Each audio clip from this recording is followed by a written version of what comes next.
a.m. Don't you think you can just, pretend to get along for 5 minutes? And it's Sarah, 17, 12:15 p.m. You're both my best friends? Clearly you both have good taste?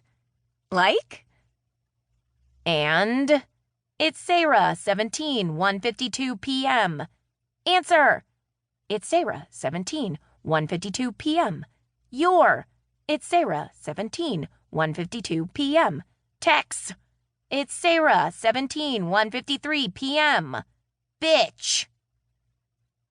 So, here we are, 30 minutes later, leaving than we had originally intended.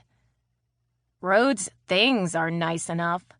I recognize her quilt from the cover of a Pottery Barn teen catalog I saw in my orthodontist's office.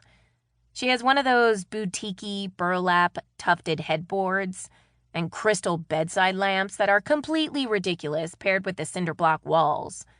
Her curtains match her bed skirt, a preppy Kelly green on white lattice print.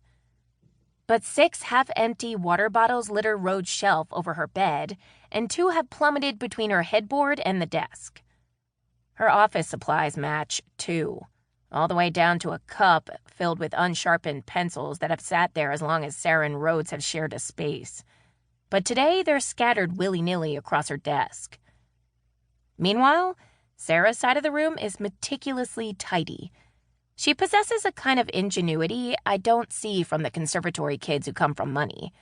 She's broke, the other sophomore year transfer besides me, and she's only here due to one of a handful of scholarships the school extends to the area's talented poor. Whereas the girls down the hall order their room supplies from places like West Elm or Pottery Barn. Sarah has upcycled literally everything she owns from thrift stores, dumpsters, and her grandmother's attic. There are 3 rows of bins on the shelves that hang over her bed, spray-painted white and fitted with DIY tie-dyed liners. She braided the rug that sits on the linoleum floor between the 2 beds from old sweatshirts, and crocheted her shower bag with strips of old plastic bags from the grocery store. I like Sarah's side far better. Rhodes has moved on to stowing dirty bowls spirited away from the dining hall beneath her bed, cursing under her breath. So I direct my attention to Sarah instead. She nudges me toward her bed. I duck under Rhodes' long arm, which is flailing out to grab a dining hall mug from where it sits on top of the microwave, and hoist myself up onto Sarah's mattress. Well, what do you want to do first, birthday girl? I think we should read tarot cards, Sarah says. Did you bring yours? Oh, give me a break. I dump my bag onto Sarah's homemade quilt, an uncharacteristic hodgepodge of every monogrammed article of clothing she's owned since birth. 3 decks tumble out, each safe in tiny hand-sewn silk pouches. I always have them with me. Sarah takes each deck from its bag and turns the cards out. First, the original Rider-Waite deck, with a pretty tile pattern on the back that makes it impossible to tell if a card is upright or reversed before it's been flipped.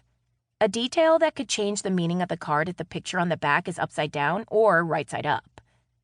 Second, a deck influenced by the Art Deco movement from the early 20th century that shimmers with touches of gold leaf. The last deck, and my favorite, my Sacred Feminine deck.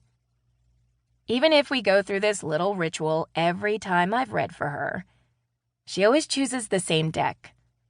She glances over to where Rhodes lies sprawled across her own bed, then places the Sacred Feminine deck in my upturned palm. What makes you think you can see the secrets of the universe with a deck of cards? Rhodes drawls. She's lying on her side, her head propped in her hand. Why do you, Iliana Frionidith, think you possess a sixth sense for the unknown? We've been through this 800 times. Every single goddamn time she sees my cards, she asks the same question. I always give the same answer, and I recite it now as if I'm reciting a Bible verse in church. Tarot cards are mirrors, not windows. I don't practice tarot to see the future. I practice tarot to see myself. Yeah, Sarah echoes, frowning. It's not about trying to see the future.